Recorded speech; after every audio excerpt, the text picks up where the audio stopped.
You rise with the sun, and the fields are waiting for you. For Swami, here in a village in South India, the call of the fields comes earlier these days. He must hurry with his normal duties, for the spectrum of his activities is now widening. He must hurry with the bullocks and the plough to tune the land to his new temple. He must hurry because the village has summoned him.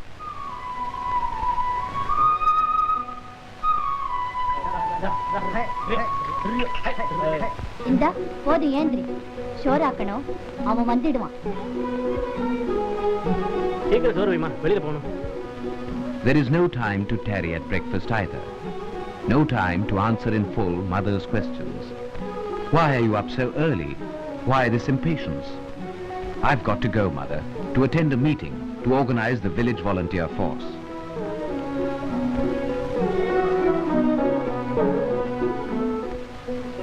The Panchayat officer explains, I invite you to join the village volunteer force to pool our strength, to defend our village and our country, to link our hands, to produce more, to lend our services in the cause of mass education. Volunteers offer themselves. Swami too. Along with the others, he pledges to defend the country, to mobilize all resources, both human and material, as the village's contribution to the national effort. All over the country, in fact, there is similar enthusiasm and response. The volunteer force is being formed in each one of hundreds and thousands of our villages under the supervision of the panchayats to produce a reservoir of trained manpower. Back home, Swami's enthusiasm is not clear to mother. No time to eat, no time to relax. You are wrong, mother. I am now a member of the village volunteer force, and we shall make this village a prosperous one. Almost the first task of the volunteers is to keep themselves in physical trim. Right, left, right, left, right, left, right.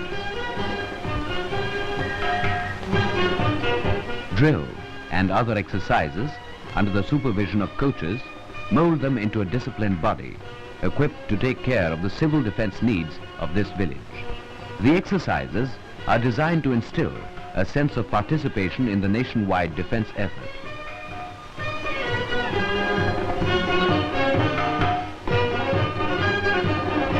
Learning to attend to injuries is the first requisite of anybody committed to service. First aid is thus a must for the volunteers. The volunteers also learn to respond to the toxin. All hands to the extinguishing of the fire.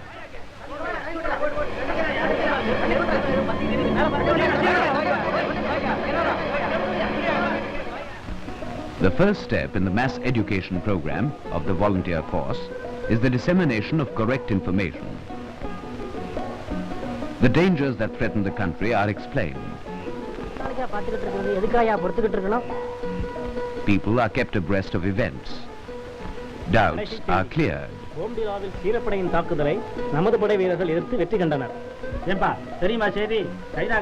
The volunteers combat rumor mongering. Truth alone can strengthen morale, and it is their job to see that it reaches the villagers.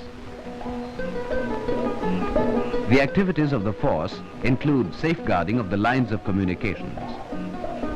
A vigil is maintained to ensure the safety of the railway track.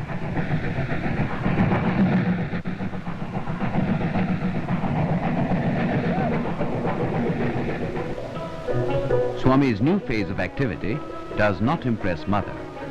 She can't understand what all the fuss is about. But mother, our freedom is threatened, and only all of us working together can preserve it. To mobilize our manpower, to increase production, defense labor banks are being established in the villages. Each able-bodied person donates his labor at the rate of 1 day in a month. The pool thus created is harnessed to constructive activity. The members of the village volunteer force are among the donors of the bank. They all join together to raise productivity of the soil. Fallow and arid lands are brought under the plough. The volunteer force is thus a great instrument in a great cause, to grow more food, to feed the Javans and the country. The force also undertakes minor irrigation projects. Channels are cut and water is brought to the thirsting land. The nation's unutilized irrigation potential, estimated at some 1,497,338 hectares, under major and medium irrigation projects alone, has to be exploited in full if the land is to respond to our overtures. The cooperative endeavor also embraces production of other necessities, such as fruit and vegetables. In fact, every aspect of agricultural production is covered.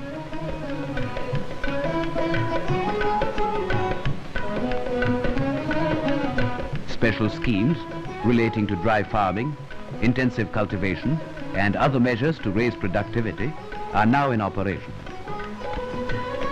It is an effort that needs every available hand. The village volunteer force fills this need. Today, each village has mobilized its resources to the country's cause. From growing food to repairing and renovating tanks, the constructive activity is gathering fresh force and yielding new results.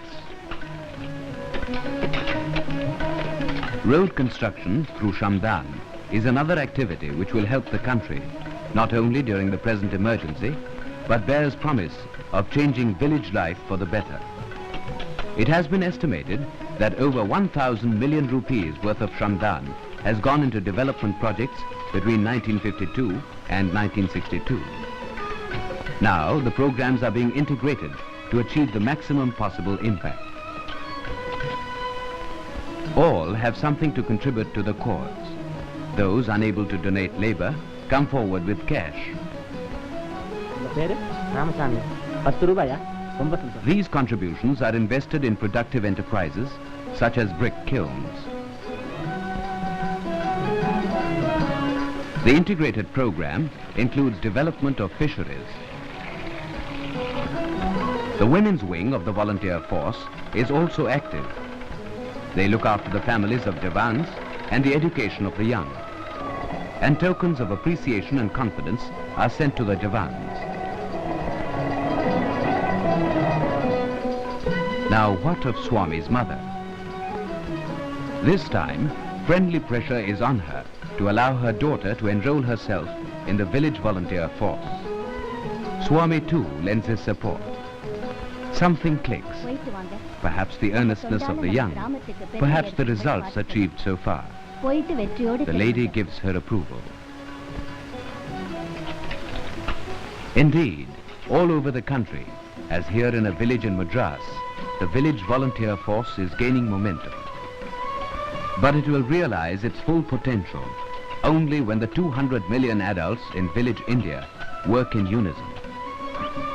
If 20 crores of adults in the rural sector work in this way, the Prime Minister says, they will produce assets of 300 crores of rupees annually for themselves. Then indeed, the village volunteer force would be a mighty instrument that can shape the destiny of our nation.